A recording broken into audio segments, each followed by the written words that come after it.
मामला एक राजनीतिक बयान से जुड़ा हुआ है। 15 जनवरी 2025 को कांग्रेस के नए मुख्यालय इंदिरा भवन के उद्घाटन के दौरान राहुल गांधी ने एक बयान दिया था, जिसमें उन्होंने कहा था कि उनकी लड़ाई बीजेपी, आरएसएस और इंडियन स्टेट से है।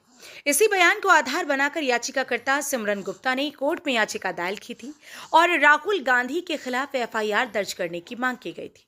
ये मामला पहले संभल की चंदौसी कोर्ट में गया था। अपर जिला एवं सत्र न्यायाधीश ने याचिका को खारिज करते हुए कहा था कि इसमें पर्याप्त आधार नहीं है।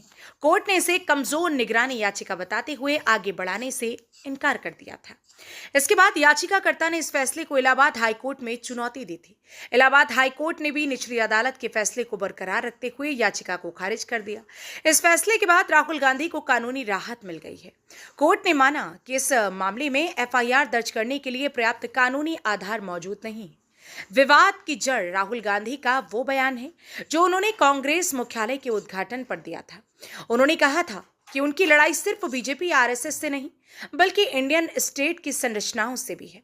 उन्होंने ये भी दावा किया था कि बीजेपी और आरएसएस ने देश की संस्थाओं पर कब्जा कर लिया है और विपक्ष की लड़ाई एक व्यापक विचारधारा के खिलाफ है। यही बयान कानूनी विवाद का आधार बना। कानूनी विशेषज्ञों के अनुसार ऐसे मामलों में अदालतें अक्सर अभिव्यक्ति की स्वतंत्रता और आपराधिक कानून के बीच संतुलन देखती हैं। अगर कोई बयान राजनीतिक संदर्भ में दिया गया हो और उसमें सीधे तौर पर किसी अपराध का तत्व न हो, तो एफआईआर दर्ज करने का आधार कमजोर माना जाता है।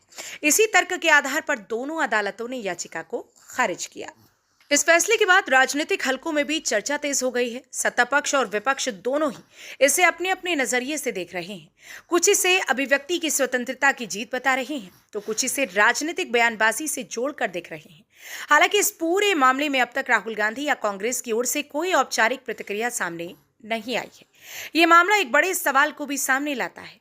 क्या राजनीतिक नेताओं के बयानों को कानूनी कार्यवाही का आधार बनाया जाना चाहिए या फिर लोकतंत्र में विचार रखने की आजादी को व्यापक रूप से संरक्षित किया जाना चाहिए?